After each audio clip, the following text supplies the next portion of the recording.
Olá a todas, boa tarde. Boa tarde. Pedimos imensa desculpa pelo atraso, tivemos que resolver alguns problemas técnicos, por isso é que só estamos a entrar agora, mas prometemos-vos que a conversa vai ser super mega interessante. Conseguimos, pronto. Tem que ser assim, então podemos começar? Olá a todas, bem-vindas à nossa primeira conversa de mulheres. O tema de hoje vai ser maternidade. Estamos cá com a Paulusha, né, no Instagram dela, e a Ana Paula, que é a médica. A Paulusha e eu, Neuza Souza, somos mães, não é? E a Érica também, que é mãe. Não esquecer de mim.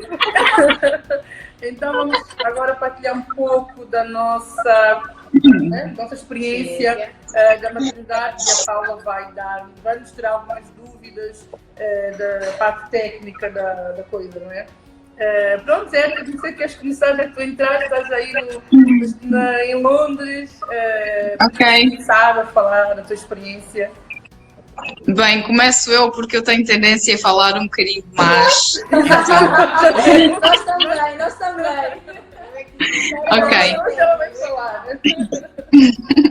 Pronto, vamos fazer uma passagem pelo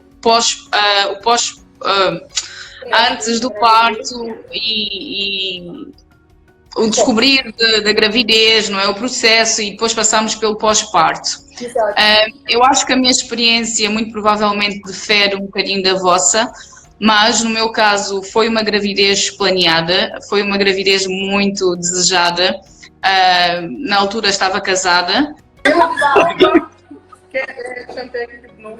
Questão técnica, podes continuar, Érica. Posso, sim. Então, muito antes do casamento já se falava acerca da questão de termos um bebê, então foi tudo planeado. A gravidez em si, para mim, do meu ponto de vista, foi boa. Eu não tive uma gravidez daquelas que tu tens problemas de enjoo e essas coisas, não tive nada disso. Só me lembro na reta final que tinha muita azia. E dizia-se que a azia está relacionada com o cabelo, né? Se o bebê tem muito cabelo, muita azia não tem nada a ver. Mas eu lembro-me só da azia, tive muito pouco enjoo. E foi uma gravidez muito suave, não tem assim grandes coisas a apontar. No entanto, no que diz respeito à parte emocional, como sabem, quando nós estamos grávidas, as hormonas ficam all over the place e é sempre muito complicado tentar enquadrar a nova pessoa que nós estamos a descobrir também, porque nós antes não sabíamos como essa nova pessoa é, não é? Com toda a dinâmica que acontece dentro da família, da sociedade e todas as outras coisas. Eu acho que a mulher grávida ela tem que se adaptar à sociedade e muito pouco é feito para adaptar, não é, a nós, porque eu acho que precisamos também disso, porque estamos a passar por uma fase que para nós também é nova, nós não temos nada daquilo, não é? As minhas irmãs, a minha mãe sempre falavam da experiência, acompanhei também a gravidez de uma irmã minha muito perto, então eu tinha mais ou menos noção de como seria, e claro, pesquiso bastante, sei muitas coisas através da minha curiosidade, então tinha mais ou menos noção do que ia acontecer, mas nada preparou-me de facto para a experiência, para aquilo que aconteceu. E eu acho que uma das coisas mais complicadas de lidar foi a questão emocional, porque as hormonas eram muitas e nessa parte eu acho muito importante também que os homens estejam a ouvir, que tenham consciência, é que eu acho que fala-se tanto da gravidez, relaciona-se isso muito às mulheres, mas também tem que se começar a incluir os homens na educação daquilo que é a gravidez, porque a mulher pode sim carregar o bebê, estar grávida, mas a verdade é que o homem também faz parte desse processo e ele deve sentir-se incluído nesse processo, não é? Concordo plenamente. No meu caso, eu me senti muito pouco entendida, não é? Muito pouco understood no processo todo por parte do meu parceiro, e até pareceu que quem estava grávido era ele. Não sei se isso tem alguma explicação médica, Mas diz que até existem casos que o homem também sente as mesmas coisas que a mulher está a sentir, então se calhar é uma explicação, porque eu sentia. Quanto mais sensível eu ficava, mais sensível ele também ficava, e havia muito pouca compreensão daquilo que estava a passar, e isso foi muito complicado. Lembro-me até na altura, eu fiz questão de sair para ter o bebê mais cedo, porque já não aguentava ter que estar constantemente a passar pelas faltas de... pelas pequenas coisinhas que quando há, de facto, percepção daquilo que a mulher está a passar acontece. Sim, então eu acho que foi a única coisa que mudou de facto. A gravidez foi calma, gostei muito de estar grávida, foi um filho super desejado, então foi aquela coisa, né? Mãe de primeira viagem, tive apoio da minha família, senti-me completamente apoiada. Também não tinha que me preocupar com grandes coisas, porque eu sei que existem mamás que não têm apoio, especialmente financeiro, e têm que se preocupar com essas mudanças todas. Felizmente eu não tive isso. Também tive, como eu disse, o apoio da minha família, então isso nunca foi problema. No entanto, eu não sei se estou a falar muito rápido. Não, está a Ok. Em relação ao parto, Eu acho que deveríamos todas falar da gravidez, da experiência da descoberta, depois passamos para o parto. Ok. Agora podem ser a Paulucha, não é? Yeah. Tem que ser mamã. Sim, no meu caso é diferente. No meu caso, também não foi planeado, mas nós queríamos. Foi tranquilo também quando descobrimos, foi uma surpresa. Ficámos bem contentes. A gravidez, no início, muitos enjoos, os 3 primeiros meses, 4, foi horrível. Eu só vomitava, vivia a base de Nalzex, que é um medicamento. Ok. Já vai explicar aqui. Ok. Sim, tive muitos enjoos, até o quarto, quinto mês, acho que sempre muito enjoada, mas de resto depois foi tranquilo. Até o parto foi tranquilo. E como é que foi o momento entre a ligação do pai e do pai? Eu disse também. E Sempre muito mais calma. Graças a Deus que eu também consegui levar a calma. Por acaso eu nisso estava 100% preparada. Teve que estar. E em relação às tuas mudanças de humor, não notaste diferença? Como é que foi? Chorei. Também achava que tu eras maluca por estar a chorar sempre. Eu chorava muito. Eu sou um bocadinho dramática. Depois fiquei dobro. um pouco mais. Chorava imenso. Sei lá, íamos para o cinema, vi um filme, já estava eu a chorar, qualquer coisinha, estava sensível. E as pessoas não entendem, mas eu tentei, eu falei, eu disse que eu lia sempre as coisas, estava sempre a acompanhar, eu pesquisava essas mudanças do humor e isso. E então diziam, e eu dizia, olha, lê, não sei o quê, tipo, conversava sempre, que é para ele ver, entender e saber que é normal. E não eles não têm noção disso. Se a gente não explicar como é que as coisas são, o que acontece, só lá para cá, porque eles não... Exatamente.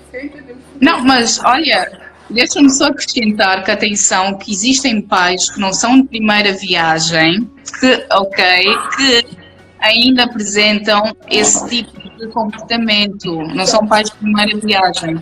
Então, eu acho que aqui, não sei se tem a ver com a educação ou falta de empatia.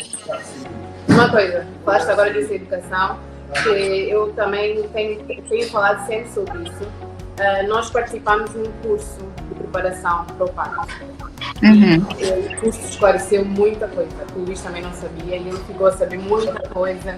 As enfermeiras explicaram. O curso, eu acho que é isso, educação. A educação que recebemos do curso deixou-lhe como são coisas que eu compreendi assim, ele começou a compreender mais, ficou com a mente muito mais aberta.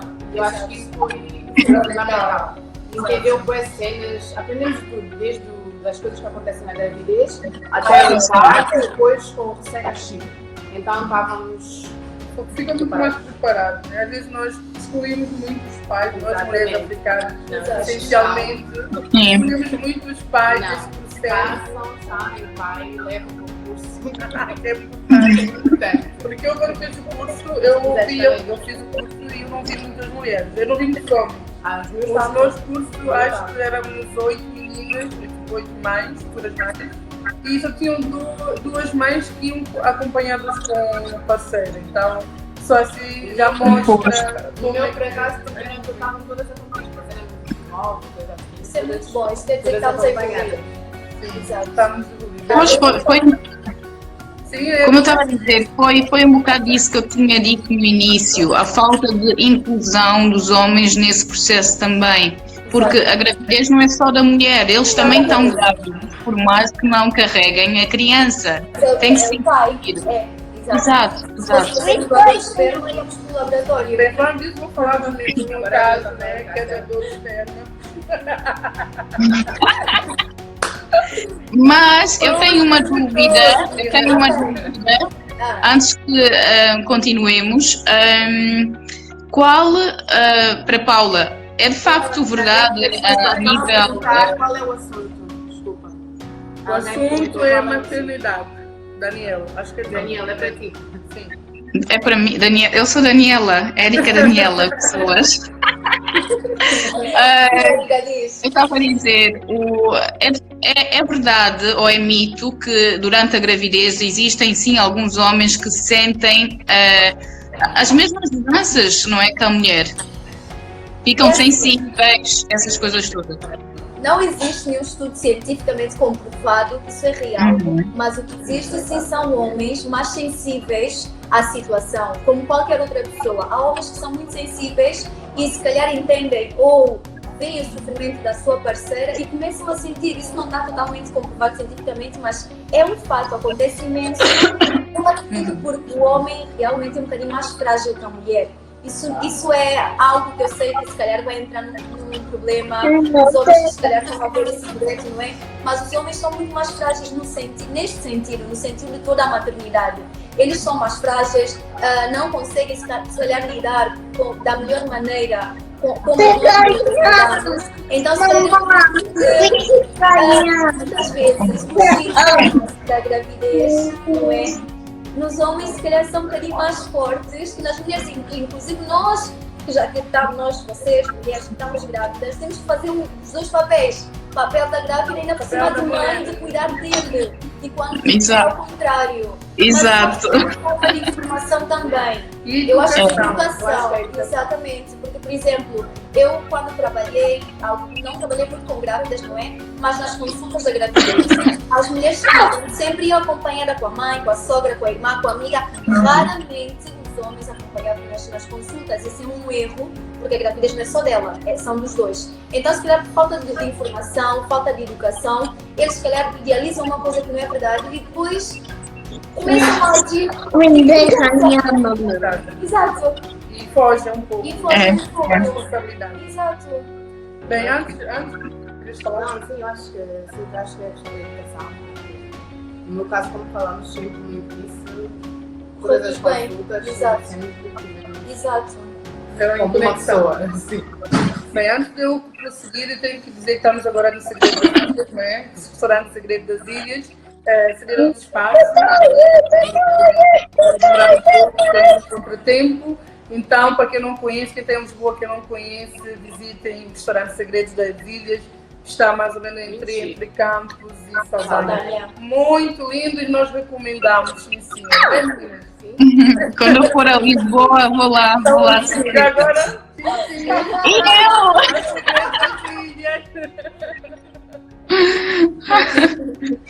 Ok, retomamos o tema. A experiência da Eu sou oposto, né? Nos vossos casos, né? O meu também não foi desejado de todo. E nem estava com o progenitor do meu filho na altura. Ou seja, eu tive uma gravidez completamente sozinha, não é? E todo o processo da descoberta, das consultas, do enxoval, dos medos, passeios sozinhos. Também passamos este processo sozinha.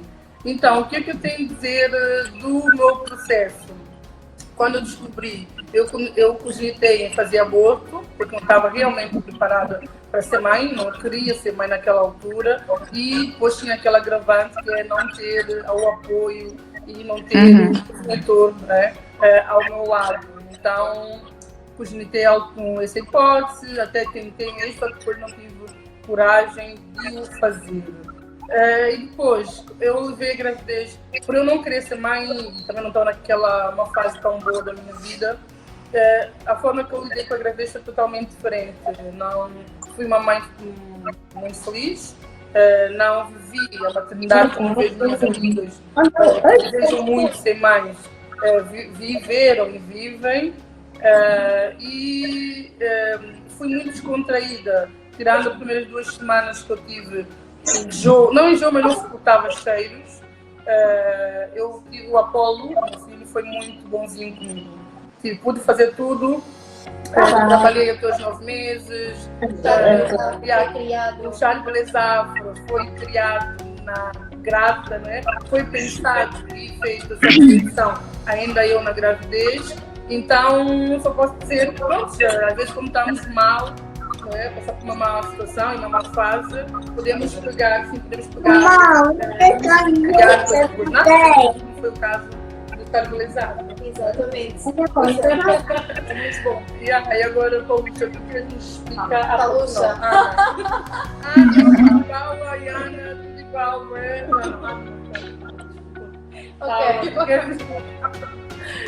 Agora a Ana Paula vai me explicar um pouco como é que são. O que é que nós estamos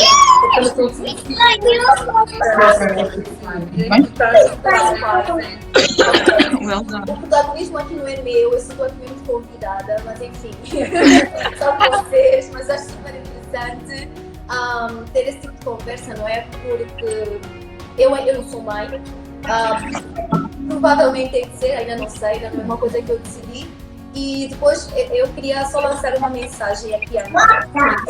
A ideia é partilhar e não julgar.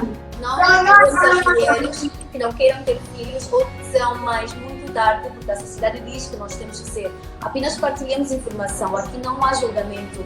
Uma mulher não vai deixar de ser mulher se ela não quer ser mãe. Então, existe muita pressão social, da idade, não sei o quê, você vai ficar sozinha. São escolhas, a escolha da pessoa e nós temos que aprender a respeitar.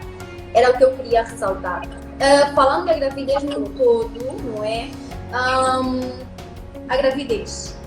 Eu não vou entrar em detalhes porque não é o objetivo, mas para esclarecer algumas coisas. Uma mulher grávida, nos primeiros 3 meses, é tipo uma loucura o que acontece no corpo dela e na mente.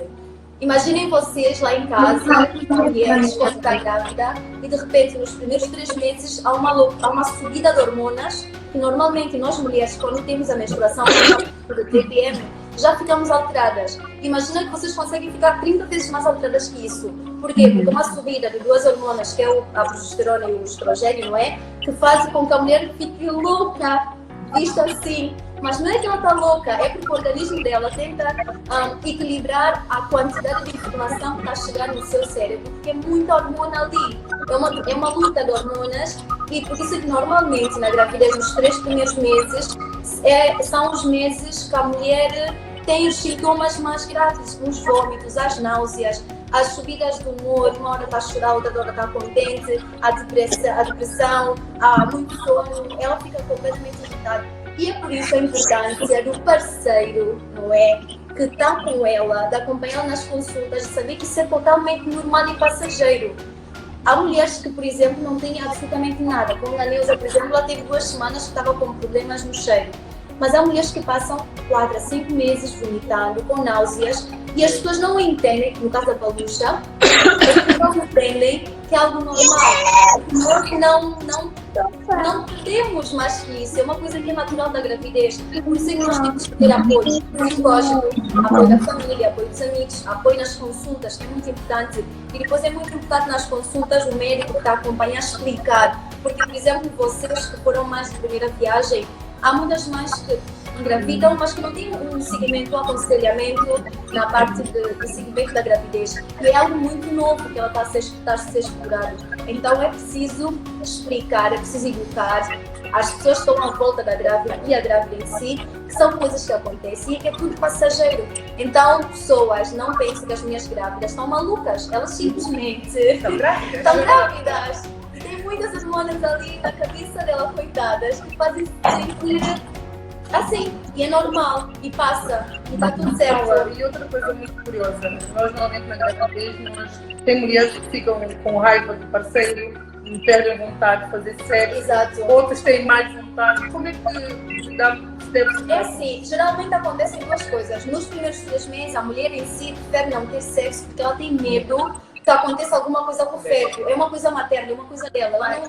Tem pai também. Pai também, às vezes. Medo. E é verdade. Não é, e nem é aconselhável também ter relações sexuais nos primeiros 3 meses. O mais aconselhável é no final, porque no final da gravidez ajuda a dilatação. Exatamente. Nos 3 meses não é recomendado, porque está tudo certo. E eu acho que tudo é tão perfeito, o nosso organismo é tão perfeito, que nos primeiros 3 meses, digamos que a gravidez é comandada por uma hormona que não é a placenta, porque depois a placenta é que toma regulação de tudo a partir do 3º, 4º mês. E nos primeiros 3 meses nós temos uma hormona que é liberada, que ela faz com que a vontade sexual da mulher diminua. Então eu digo que o nosso corpo é tão perfeito que ele sabe perfeitamente que nos 3 primeiros meses o sexo não é recomendado, porque a mulher pode abortar. E já depois, no final da gravidez, que a hormona já diminui, a mulher tem muita vontade de ter sexo. Então isso é muito bom, porque ajuda na parte do parto. Então o nosso organismo Mas é mesmo no final que os homens têm medo de fazer exatamente. sexo. Homens não tenham medo de ter sexo com uma mulher com 8 meses de gravidez. Faz bem, Faz ela está bem. com vontade. E está com muita vontade. Sim, a mulher tem muita vontade de ter sexo com a gravidez, porque é normal. Porque as hormonas que inibem.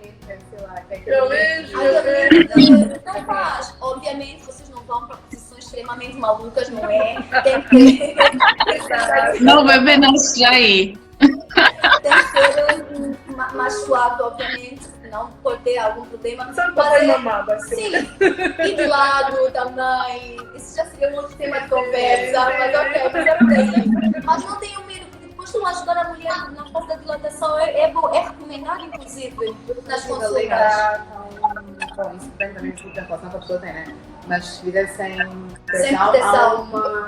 há uma substância no esperma que ajuda A dilatação.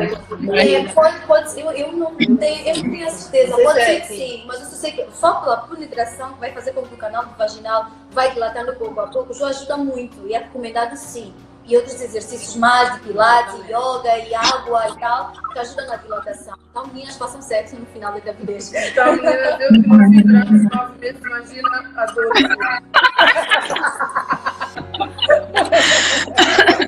Bem, eu peço desculpas pela minha tosse, mas isso é do inverno.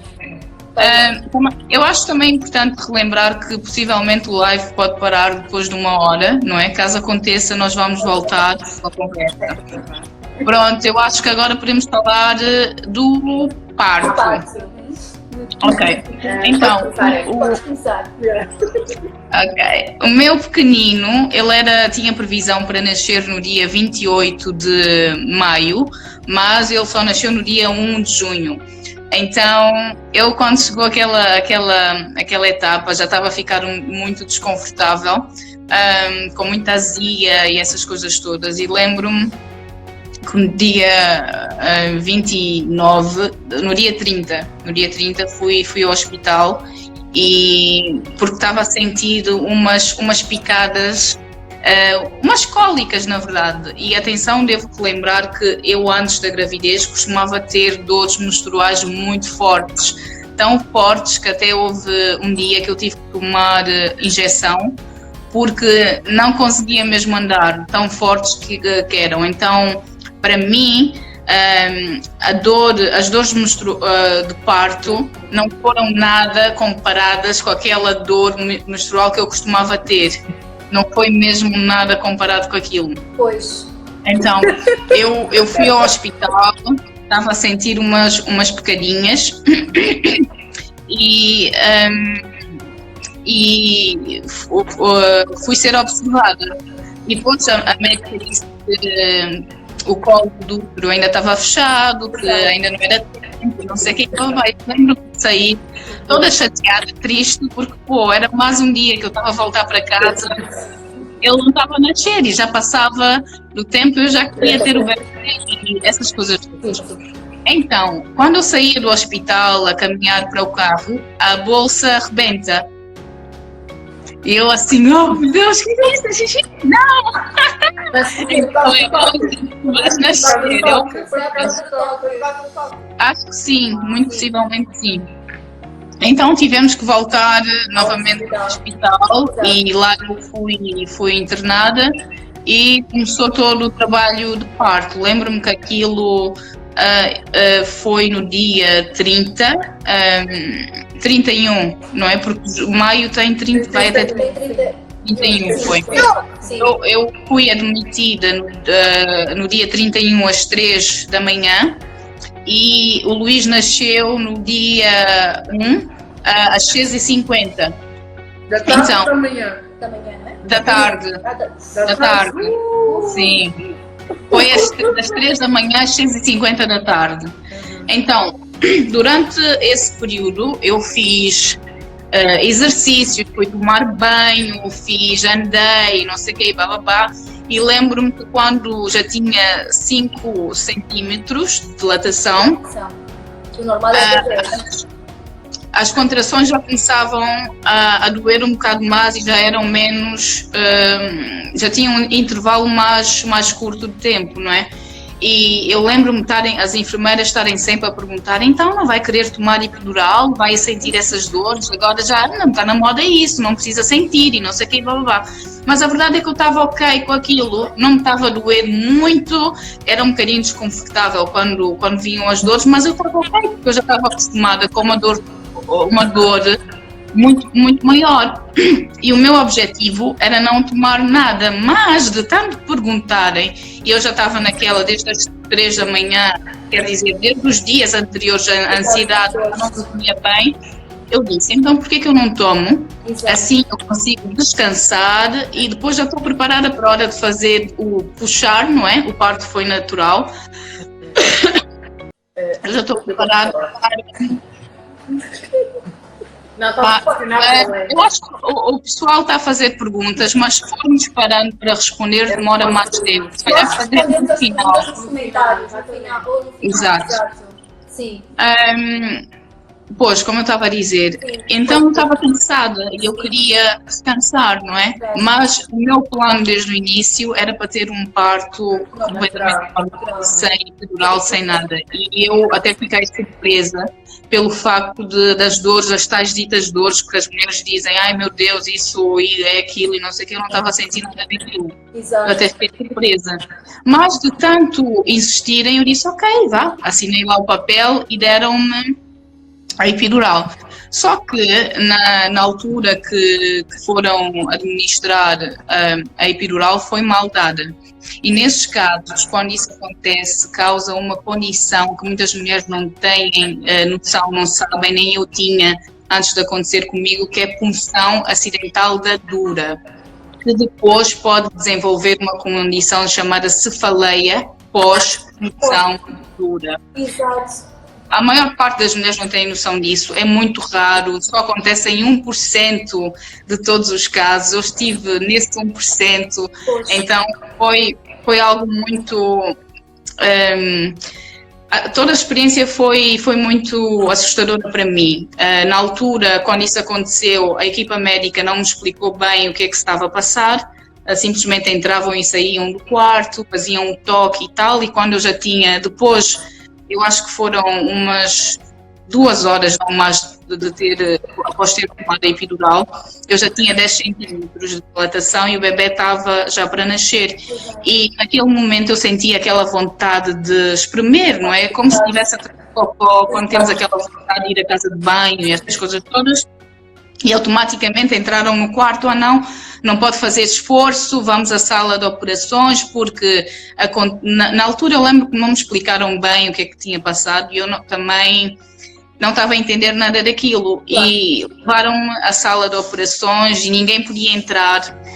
E foi um momento muito assustador para mim, porque eu não estava preparada para aquilo. Foi a pior experiência da minha vida, porque eu acho que o parto em si, não que eu queira assustar nenhuma mulher que esteja aqui, mas o parto em si é uma experiência muito agressiva. Muito agressiva, e não existem palavras para explicar o quão agressivo é. Eu só sei que naquele momento eu estive numa linha tênue entre a vida e a morte. Parece que tu sais do teu corpo e entras noutra dimensão que nem tu consegues explicar. E quando ele, para nascer, teve que ser a forceps, tiveram que puxá-lo porque eu não podia fazer esforço nenhum. Ele nasceu, eu lembro-me que nasceu, chorou, meteram-me no colo e no momento eu não posso mentir e dizer que aquela sensação, aquela coisa de mãe foi logo momento, é assim e é normal que assim seja, não é? Depois aquilo foi muito rápido também, depois tive que levar uns pontos e também foi rápido. Eu lembro-me que na altura que estava a levar os pontos, o efeito epidural já tinha acabado, então estava a sentir aquilo. E foi assim, foi a pior experiência da minha vida. Traumatizou-me ao ponto de nunca mais querer voltar a passar pela mesma coisa. Eu sou se calhar, estou no grupo dessas mulheres que depois do primeiro filho nem querem ouvir falar do segundo, do terceiro. Tipo, para mim, quando vêm com conversa, quando é que vai ter um outro filho? É a pior coisa que me podem falar, porque eu fiquei mesmo traumatizada pela experiência. Eu acho que leva muito tempo ainda, que é para ajustar-me à possibilidade de voltar a ter um outro filho. Érica, uma pergunta. Tu não tiveste acompanhamento psicológico depois de tudo o que te aconteceu? Bem, vamos chegar lá. Mas a pior parte nem foi essa. Pronto, passou-se o parto. Eu lembro-me que depois levaram-me ao quarto e depois vi o Luís e ele amamentou, não é? E pronto, ali já foi uma nova sensação e não sei o quê. Depois de algumas horas é que começa o próprio inferno, porque quando tu tens uma experiência como essa, quando passas por esse processo da punção acidental da dura, é quando a epidural é mal dada, na verdade fica como se fosse um buraquinho aqui na espinha, sim, e os efeitos disso são dores de cabeça extremamente fortes. É algo que não sequer dá para explicar. Isso só passa quando tu estás deitada, quando tu deitas. E não podes tomar nada, a única coisa que podem dar é paracetamol ou cafeína, porque dizem que ajuda. Então, aquilo, quando começou, eu não estava a perceber nada daquilo, eram umas dores que vinham e eu tinha automaticamente que deitar e eu pensava que eu ia ficar paraplégica, porque depois eu não sentia nada de baixo, da cintura para baixo, e foi uma coisa completamente complicada. Todo mundo estava assustado, mas ninguém falava, que é para não me deixar assustada também. Eu estava assustada porque eu não queria passar a minha família, que eu estava assustada, não é? E foi um processo muito complicado. Depois veio os médicos explicar o que é que tinha acontecido, que tinha corrido mal, mas que as sequelas não duram para sempre, a verdade é que aquilo pode sim durar para sempre, pode sim ter consequências muito perigosas e pode inclusive levar à morte. Então foi um processo muito complicado e em Portugal eu sei que estes casos não são tão estudados, nem se sabe bem quais são as causas, como se pode curar e coisas do género, mas eu estive a ler a pesquisar mais acerca disso aqui no Reino Unido. Existe mais informação acerca destes casos e também levam mais em consideração isso durante o parto, para explicar à mulher esse tipo pode de facto acontecer e essas coisas todas. Foram 3 dias de puro inferno, aquelas dores eram terríveis, eram muito más, e depois, como é óbvio, influenciava também na minha conexão com o Luís, não é? Porque eu era uma mamã nova, estava a passar por aquilo, mãe de primeira viagem, não sabia bem o que é que está a acontecer, depois o bebê que quer mamar, não está a conseguir mamar, o choro, aquelas coisas todas, foi mesmo muito complicado. Mas graças a Deus, aquilo depois de uma semana passou, eu já não tive sintomas, mas até hoje, se eu fizer muito esforço, por exemplo, não posso carregar coisas pesadas, não posso ficar em posições abaixada durante muito tempo, ou fazer esforço na espinha ou coisas do género, porque eu sinto mesmo uma dor desconfortável. Então, o meu pós-parto, nesse sentido, foi mesmo muito, muito complicado. É algo que traumatizou-me de tal forma que só ouvir falar na possibilidade de voltar a ter outro filho é algo que... É normal. Não. Yeah. Eu não fazia ideia. Antes de tu começares a falar, eu disse, mas agora que foste explicar... Foi chato, mas não estou pensando quanto grave foi muito mal. Pois. Paula, quer esclarecer alguma coisa em relação a isso? Sim, eu queria... Ela teria da cefaleia pela expulsão no bar. É assim, ok, a epidural como é que... Eu vou ser muito honesta. Eu não estou... Ok, há casos e casos, ok? Há casos que tens que colocar a epidural porque as dores são tão elevadas que a mulher simplesmente não consegue.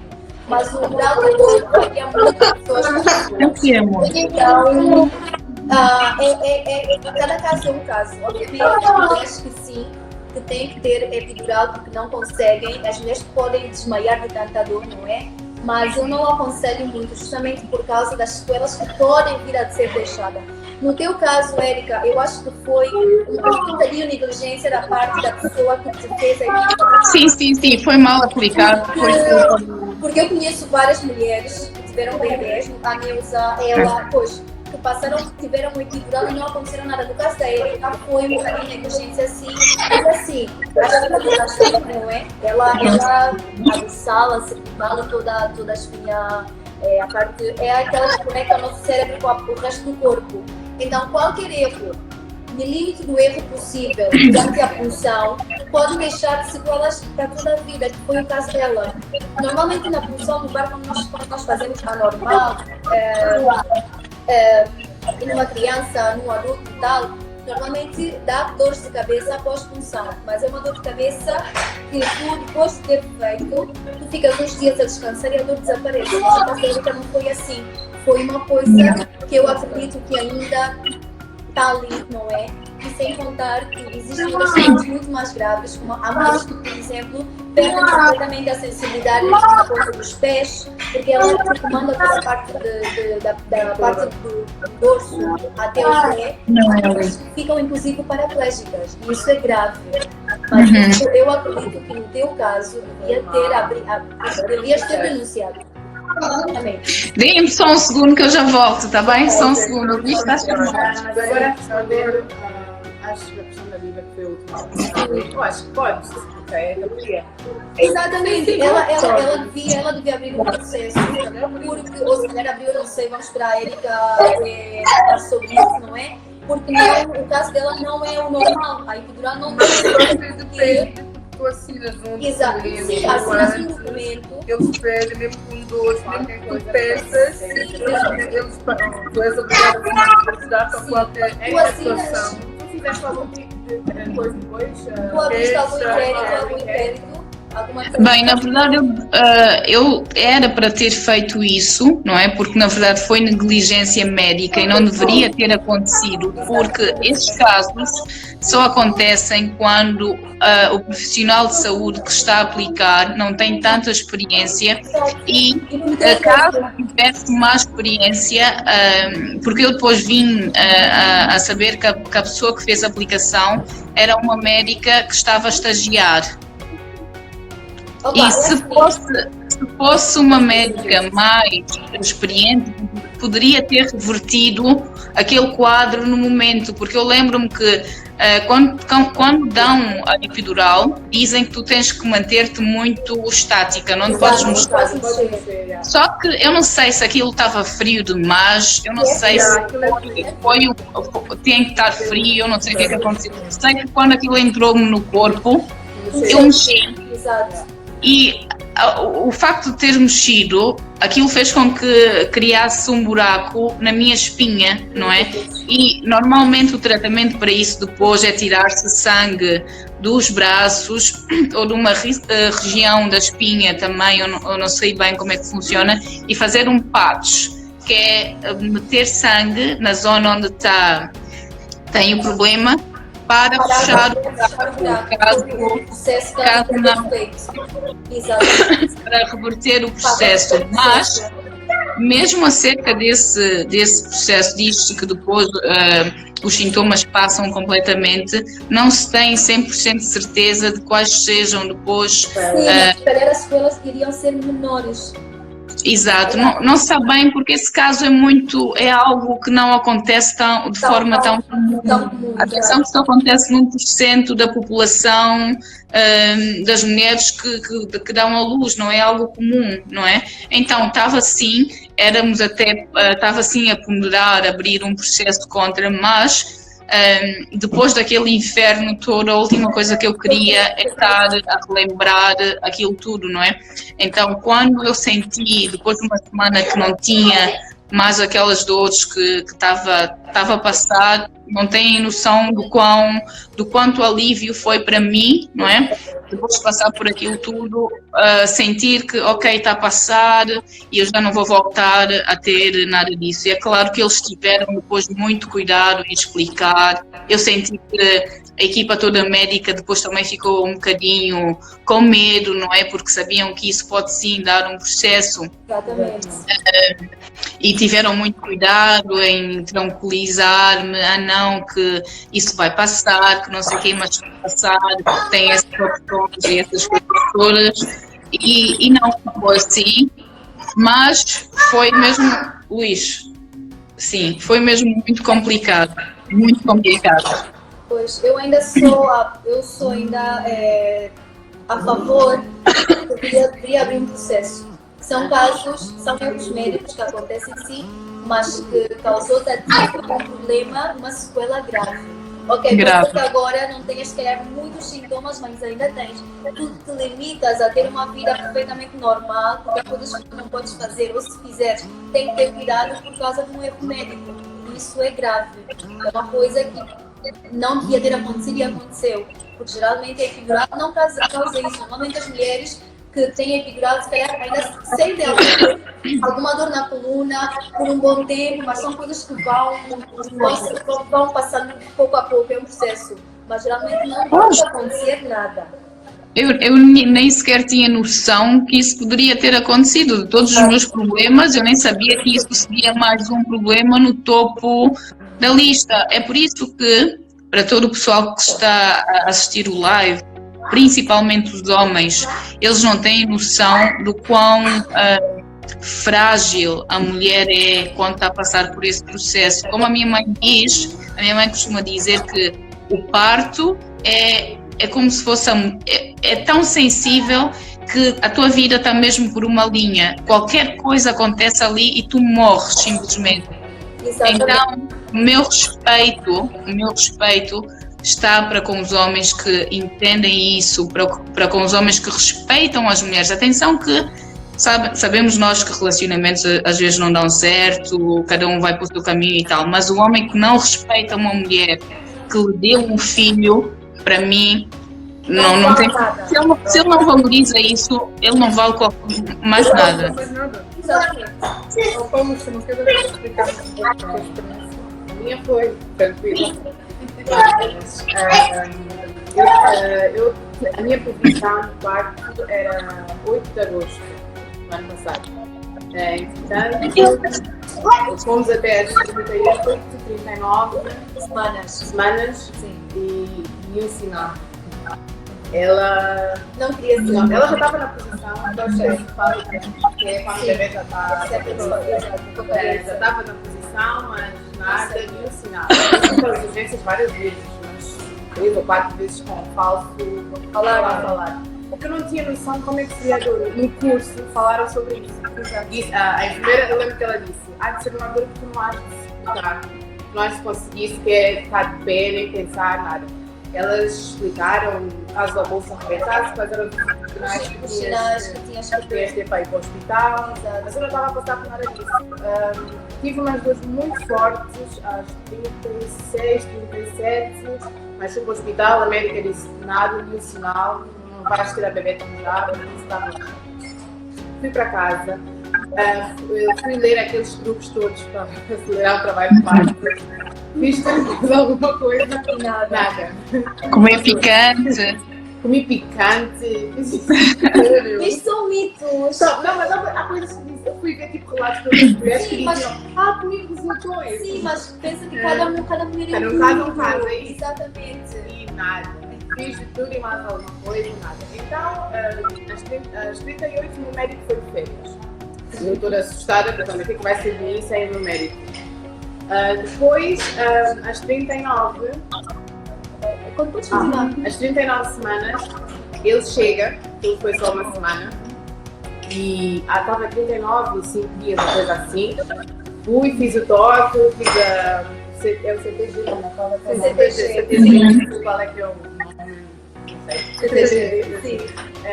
E nada, o médico dizia, ela não vai. Não vai entrar em trabalho de parto levar, não vejo sinais, podemos ficar nisso o tempo todo e não acontecer nada. Por isso eu sugiro que seja uma cesariana.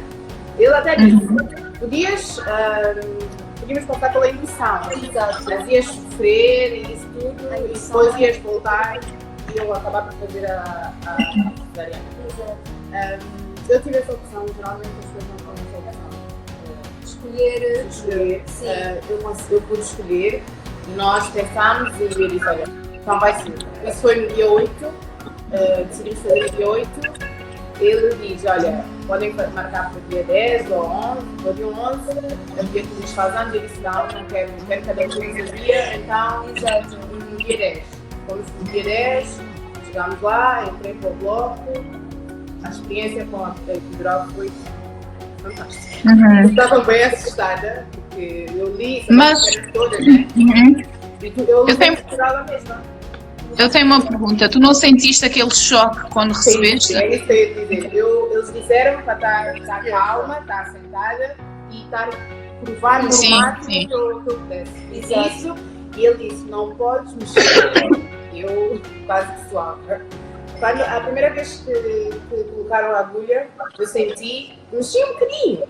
Claro, né? Porque quando está a entrar uma coisa estranha no teu corpo, tu reages. Claro, obviamente. Mexi um bocadinho e ele disse: olha, tens de estar quieta, vais sentir os choques. Ele teve a dar, depois deu outra dose, acho que eu dei umas 2 doses. Eu não me lembro. Pode ser. Daria muito de pessoa para a pessoa. Veio umas 2 ou 3 e depois ele disse: olha, já não estás a sentir, foram pegando, eu vi que estou a sentir, não estava a sentir as pernas, já estava a ficar tudo muito pesado, deitaram-me e buscaram aquela cortina. Eu só me lembro de ter dito: onde é que está o lixo, porque ele ficou assim em parte, ele disse: calma, que ele já vai entrar. Ele entrou, fizeram a cortina, eu não via essa zona toda, eu estava na boca, a gente vê nas novelas, é exatamente assim. O meu médico entrou, eu só me lembro para fazer uma pressão, eu só senti isso e depois ouvi o grito. foi. Ok. Bem, A minha experiência foi tipo mesmo. vamos ter que... Bom, não vou falar muito rápido, porque temos que finalizar a live daqui a bastante. Não vamos finalizar a live. Vou ser breve. A minha experiência, eu não senti nada disso, não fui para nenhuma vez. Quando fui para o hospital, já fui em 2 centímetros de dilatação, pronta para o Apolo nascer. Levei 5 epidurais, porque não suporto dores já.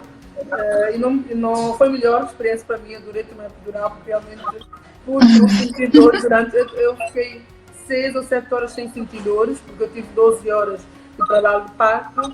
Eu cheguei no hospital às 6 da manhã, fizeram um toque, estava já pronta, entrei na sala do parto e depois fui tomar banho, fiz cocó, deram-me aquela injeção para o cocó e pronto, cheguei lá pronta para tomar anestesia. E eu só gritava pela epidural. Então fiquei das 6 às 8 à espera que chegasse a epidural, porque eu não estava aguentando. Às 8 chegou a epidural, levei, foi super-se bem, e de 1 em 1 hora fui tomando epidural. Sempre voltava dor, voltava para epidural. Não, sofri das 6 às 18. Eu não pude tomar epidural porque não fazia efeito, a fase interna. E nessa altura, epidural não se faz mais efeito. Eu sou uma chorona, medrica, mimada, com dores, então eu não conseguia, só gritava, não podia estar frente fazer esforço, então gritava. Eu pedi para fazer a cesariana. Minha mãe disse: não estás pronta para fazer. Ela não aceitou, mas estás com tudo para fazer. Então eu não conseguia exprimir, então pode ter puxado pela ventosa, pelo menos a parte da cabeça. Quando saía a parte da cabeça, faltou essa parte, que é a pior parte. Dói demais. Dói imenso, foi horrível. Eu disse ela que não aguentava, que ia morrer. Ela disse: não. Mas olha, aqui que eu vi no comentário que não doía nada. Então, para mim, foi horroroso. Parece que vai morrer. Sente um cocô que não faz. Senti um cocô que não faz, literalmente. E foi horrível mesmo. Tu deves ter sido, Neuza, daquelas grávidas muito escandalosas. Eu fui mesmo escandalosa, porque a maternidade toda ouviu a minha voz. E quando terminou o parto, as minhas pessoas disseram: não, nunca vi uma mãe a fazer tanta escândalo como tu. Sim, olha, estava a doer. Médica, médica. Me tens que espremer, não sei o que tem. Olha, eu já espremi de jeito. O que queres mais que eu faça? Né? Porque falar assim, acho que estava madureira, mas eu espremo para ela. Mas eu tenho amiga dramatizada, tem amiga que não dói. Mas a mim doeu, foi mesmo uma dor insuportável. E depois passei aqui. Foi tipo, não sei explicar. Foi tipo uns 3 ou 6 minutos de uma dor infernal que não tem como descrever a dor para vocês. Mas eu acredito que o parto normal, mas o parto normal é sempre recomendado. Caso não tenha nenhum problema, porque depois a recuperação do pós-parto é muito mais rápido. Não o parto foi super calmo, mas o pós-parto. Não, o meu pós-parto foi ótimo.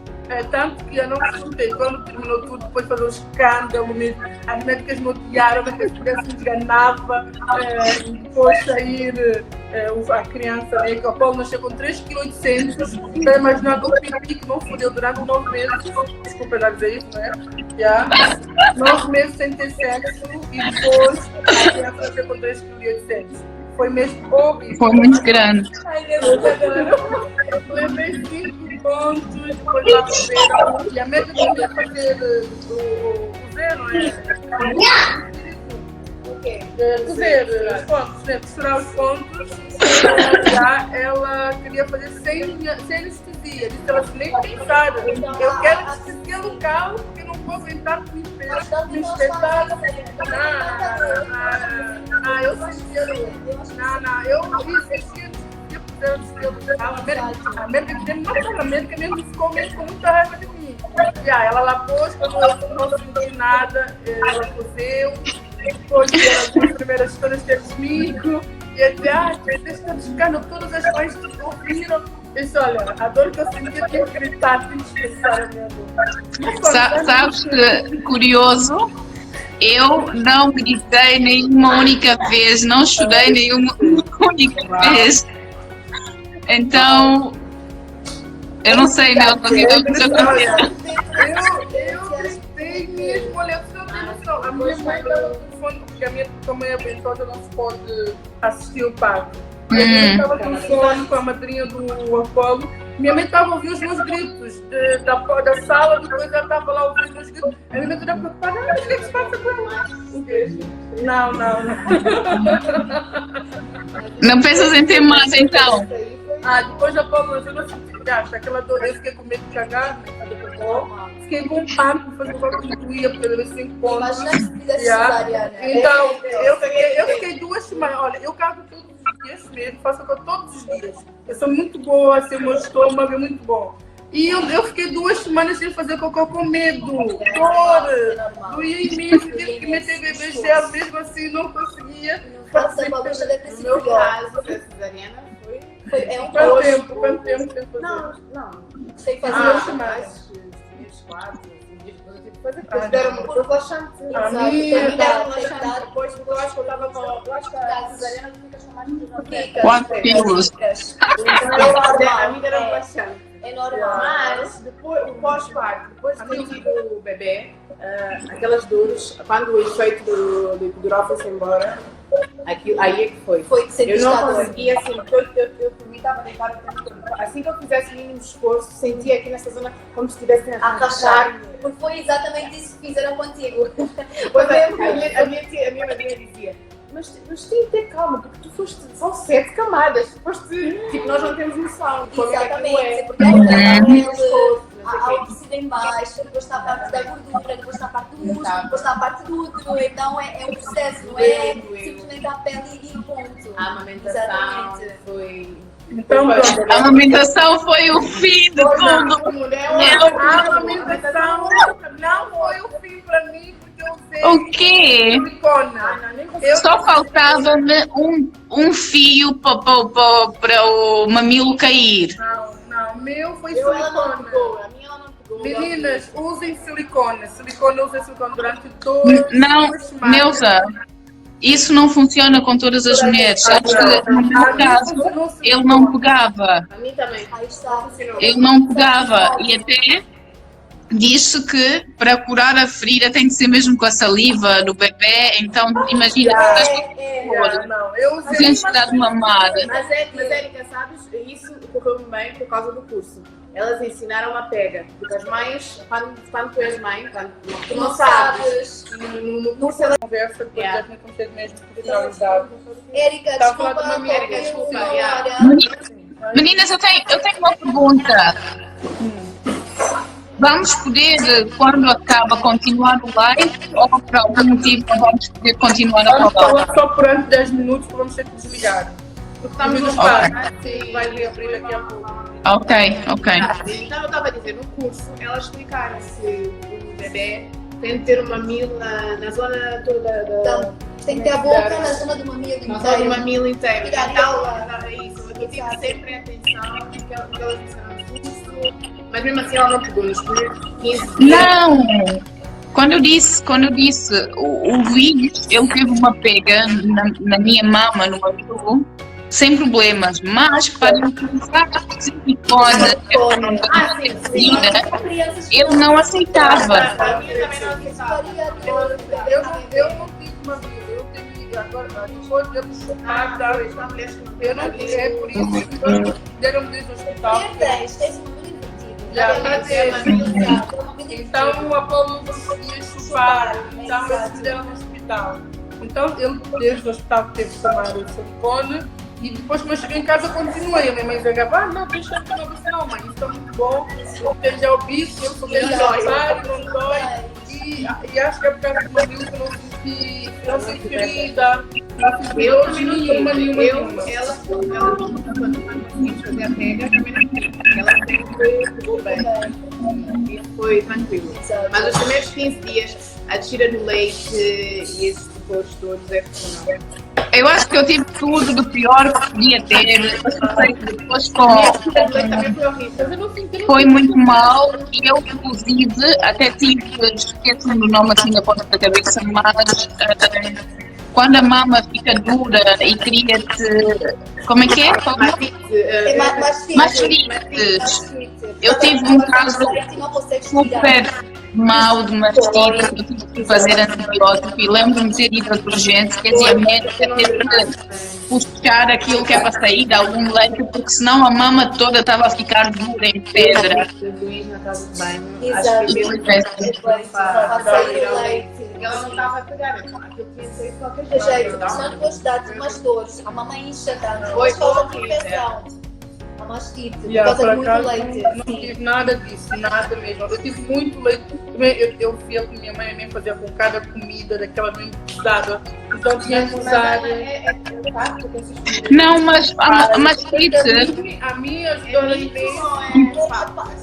eu fiz. Não, Ajudam, eu acho que ajudam. Ajudam porque eu tive muito leite, tinha que usar. Cuidado Coisa para tirar.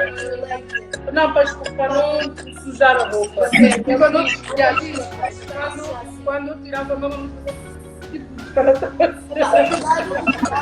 é ter uma dieta equilibrada. Tudo que vais comer, vais transformar em leite para o teu bebê. Então apoia Há profissionais que sabem o que é um mito. não é muito. o quê? Tu Não comer estava a comidas usar, forçadas?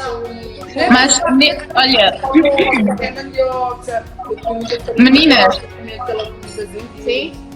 mas isso, a mastite não tem a ver com a falta de produção de leite, muito pelo contrário. É leite em excesso, que depois o bebê não consegue chupar e Aquilo não drena bem.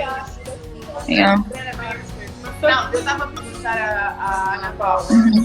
Há profissionais de saúde que dizem que o que tu comes não interfere, não passa pelo leite. Depende. Dizem que é um. Interfere, sim. Porque, Interfere. por exemplo, normalmente quando tu amamentas, há medicamentos que não podes tomar. Então, se estás a tomar um medicamento, Claro.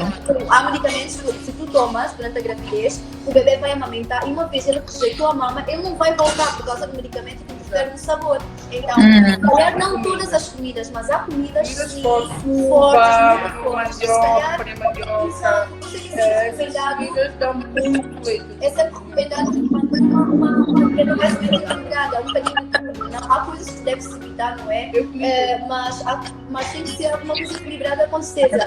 por acaso. Infelizmente nós não temos muito tempo, mas temos que falar acerca dos banhos. Eu não sei se vocês tomaram, mas eu Eu quero também. Mas olha, antes de falar de banho, eu quero partilhar uma coisa que acho que vocês, não sei se vocês passaram, que eu descobri quando eu fui mãe, que é a contração do útero. Ou seja, depois da nem todas as mães, isso não acontece em todas as mulheres, porque eu falei com várias, quando eu publiquei isso, que eu criei depois uma página, então publiquei as coisas que foram me acontecendo, muitas mães não tiveram isto. Eu não sei, depois de 3 ou 4 dias após o nascer, eu sentia umas dores, umas contrações, tipo dores de parto, né? Que era o útero a contrair-se, era uma dor assim, uma vez estava com a polo no colo, quase que a polo caía, porque eu não estava a conseguir aguentar, a dor era tanto, se eu não tivesse no lado, a pegar o polo, eu poderia ter caído.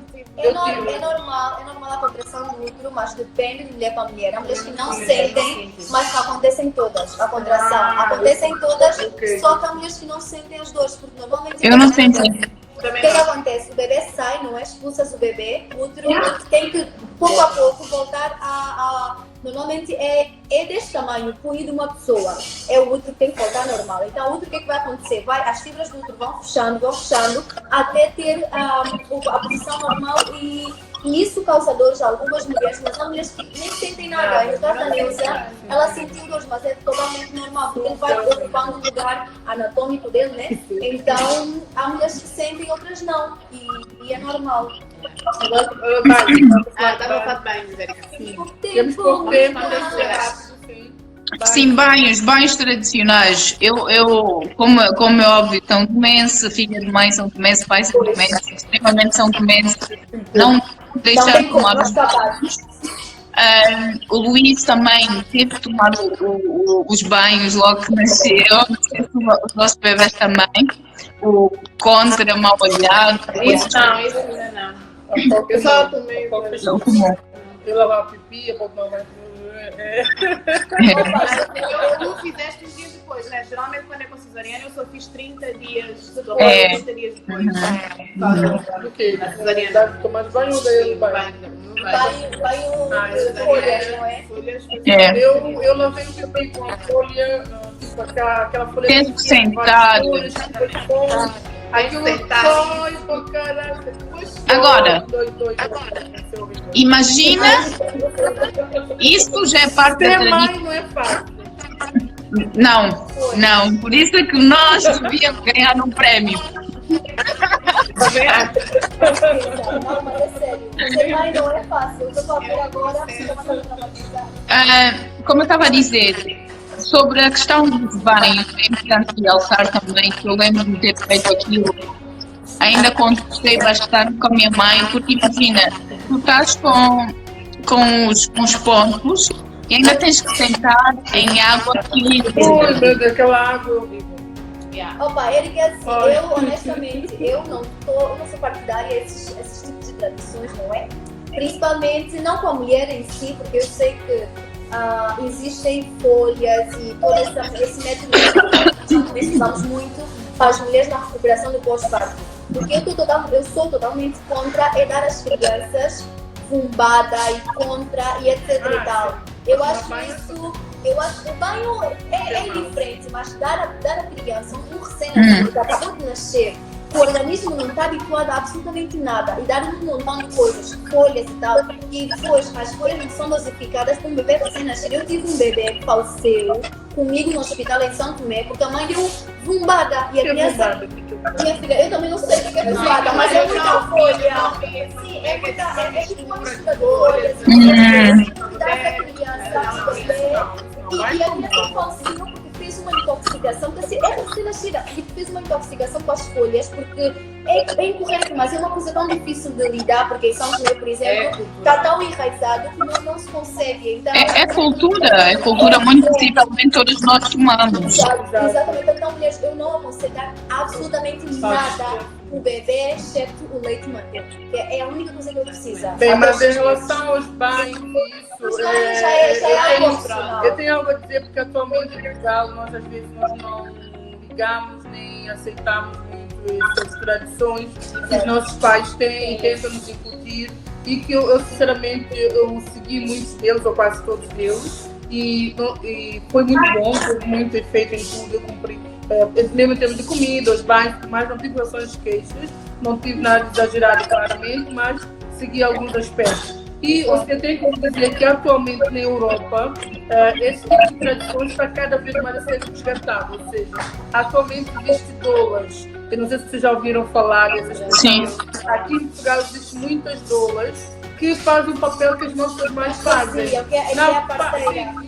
Não é só parceira, a doula é uma mulher que paga acompanhar todo o processo da gravidez e pós-parto. Ela vai contigo assistir o parto e acompanha no primeiro banho, um dado banho de folhas, todas aquelas tradições que nós atualmente podemos estar, precisamos um pouco, elas estão a resgatar. Então, para dizer, elas não são enfermeiras, nem médicas, mas têm alguns conhecimentos e estudam, inclusive, para entender e para criar durante todo o processo da vontade de muitas mães têm medo, sem querer que seja perfeito. Isso para dizer o quê? Que eu sou a favor, claro que em algumas exceções, em seguir alguns procedimentos naturais que nossos pais tentam nos incutir, que realmente fazem diferença. Eu senti isso no meu filho, fez diferença mesmo em mim, em termos de alimentação, porque eu tive muito leite, após foi uma criança muito saudável, e nós não nos prezamos esses cuidados que as nossas mães tentam nos dar ou nos ensinar. E hoje em dia as pessoas pagam para terem esse cuidado. Então, felizmente. Estamos contra o tempo. Exato. Olha, vamos ficar com a promessa de voltar aqui, porque ainda temos que falar muitas outras questões. Eu não sei, por exemplo, o vosso bebê já caiu da cama, mas o meu já caiu uma vez, eu adormeci já. Já caiu. São coisas que tem que falar. Não, podem até achar que não, mas é bastante comum, porque quando a mulher está muito cansada, estás amamentada, e quando és pouquinho adormeceste, e olha, foi uma experiência, meu Deus. Mas isso também é falta de informação, porque o médico que está a seguir tem que te explicar. A partir de que mês é que o bebê começa a falar sozinho. Sabes? Não tem a ver com em nenhum sítio que não tenha exatamente. Sabes que não tem a ver com isso, tu podes ter todo tipo de informação, sabes? Mas isso de ser mãe não vem com manual, como deixa de fazer. A questão do cansaço, às vezes, estás a perceber, o facto de a tua rotina mudar, teres que acordar no meio de amamentar, são questões que têm que ser faladas, têm que ser explicadas, porque acontece, e quanto mais informação tiver acerca disso, menos casos podem acontecer. Mas ele caiu na cama. Yeah. Olha, o Apolo, o que aconteceu quando ele era recém-nascido, eu tão cansada porque eu não dormia naquela noite, não foi só uma ou duas vezes que aconteceu. Eu adormeci, o Apolo chorou durante meia hora e eu estava a dormir tipo uma drogada que tomou alguma coisa, eu adormeci. A minha mãe que foi para o quarto, depois ele no colo, não sei o quê, teve com ele, depois ele a dormir de novo. Quando eu acordei, eu vi que eu estava numa posição completamente diferente da que eu deixei. Não sabe o que aconteceu? Não. É normal, é cansaço, é muitas coisas. Sim. O meu sono ficou bem leve, mas há uma coisa que é disse que eu acho que é fixe salientar aqui. Eu estou num grupo também de mães e nós às vezes estamos a falar sempre dessas coisas de não estamos perfeitas, não sei o quê. E é o que a Erika disse, isso não vem com o manual, né? Exato. Tipo, tu vais aprender. Não. Eu acho que tipo, a sociedade como tal já cria uma imagem da mãe perfeita. E se tu eventualmente comentares com alguém, opa, eu não sou perfeita, eu também tenho os meus defeitos, eu estou arrependida em ter um filho, já critica, já te julga, porque diz, opa, a mãe é mãe tem que aguentar tudo. Não! A mãe não tem que aguentar tudo. A mãe é um ser humano, ela tem que perder imagem, ela tem que desabafar. O fato de ela dizer que se arrependeu por um segundo ter um filho, não quer dizer que ela não ama, mas nós somos crucificadas muitas vezes por causa disso. Bem, meninas, vamos ter que ligar, desculpa estar sendo. Mas vamos voltar. Vamos marcar para outro dia. Sim. Muito obrigada às meninas que seguiram desde o início. Meninos. Meninas e meninos, espero que tenham tido muito a assistir. Se tiverem perguntas, mandam para elas as duas. Para nós as quatro. Sim. E depois nós voltamos, porque ainda nem sequer tocamos no assunto do pós-parto mesmo, essas coisas todas, mas depois voltamos a falar. Tá bom. Obrigada, beijinhos. Até já. Até já. Para Gustavo é Coca-Cola, tá? Coca-Cola. Beijinhos. Tchau. Beijinhos. Tchau.